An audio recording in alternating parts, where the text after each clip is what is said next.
पुढे एक महत्त्वाची बातमी मुंबईतून येते। बीएमसीतल्या कॅन्टीनवर एफडीएनं मोठी कारवाई केली आहे आणि कॅन्टीनला आता टाळं ठोकले। निकृष्ट आहार, स्वच्छतेचा अभाव, त्यामुळे ही कारवाई झाली आहे। बीएमसीतील कॅन्टीनला एफडीएनं टाळं ठोकलेलं आहे।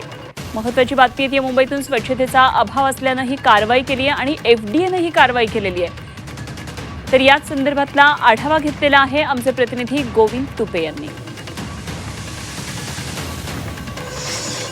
महापालिकेच्या मुख्यालयामध्ये मी उभा आहे आणि याच मुख्यालयातल्या उपहारगृहावर एफडीएनं कारवाई केली आहे। याला चक्क टाळे ठोकले असल्याचं पाहायला मिळतंय। मुंबई महापालिकेचं मुख्यालय, ज्या ठिकाणी मुंबई महापालिकेचे आयुक्त असतील, महापौर असतील, विरोधी पक्षनेते असतील, असे सगळे वरिष्ठ अधिकारी ज्या मुंबई महापालिकेमध्ये बसतात, त्याच महापालिकेमध्ये कर्मचारी असतील किंवा इतर सर्वसामान्य माणसं असतील, त्यांना ज्या या कॅन्टीनमध्ये मिळणारा आहार आहे तो सकस नव्हता, स्वच्छता नव्हती, अशा प्रकारच्या वेगवेगळ्या गोष्टी समोर आणत एफडीएनं कारवाई केल्याचं पाहायला मिळतं आहे। आणि त्यामुळं मुंबईकर जे आहेत तर त्यांच्या सुरक्षेसाठी किंवा त्यांच्या एकूणच बाकीच्या खाद्यपदार्थाच्या बाबतीत मुंबई महापालिका सुद्धा या ठिकाणी गाफील आहे की काय? आपल्याबरोबर आरटीआय कार्यकर्ते संतोष दोंडकर आहेत। कारवाई झालेली आहे, काय म्हणणे तुमचं?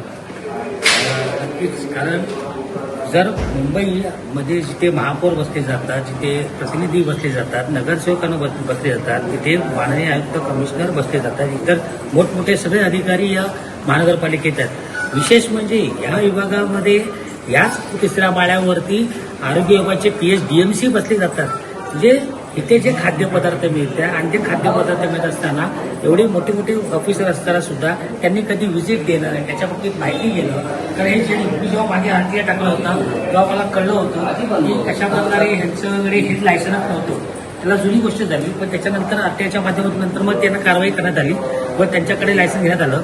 परंतु अशा जर गोष्टी म्हणजे दिव्याखालीच अंधार होता का असं म्हणायचं का? दिव्याखालीच अंधार होता। म्हणजे जेव्हा आम्ही आरटीआय टाकतो, माहिती घेतो, तेव्हा हे स्पष्ट होतं। परंतु आता सुद्धा आपण बघितलं जातं की आत्ताच 2-4 दिवसापूर्वी पीएचने पण याच्यावरती आरोग्य एमओएच डिपार्टमेंटने येऊन चेक केलं होतं, पण त्यांना दिसलं नाही का? सगळं काही एफडीए तुकाराम मुंडेजींना दिसतं का? आणि म्हणूनच तुकाराम मुंडेंना खरोखर एक सॅल्यूट दिलं पाहिजे की त्यांनी खरोखरच कारवाई उत्तम करतायत। रवी चव्हाणसह गोविंद तुपे, झी 24 तास, मुंबई।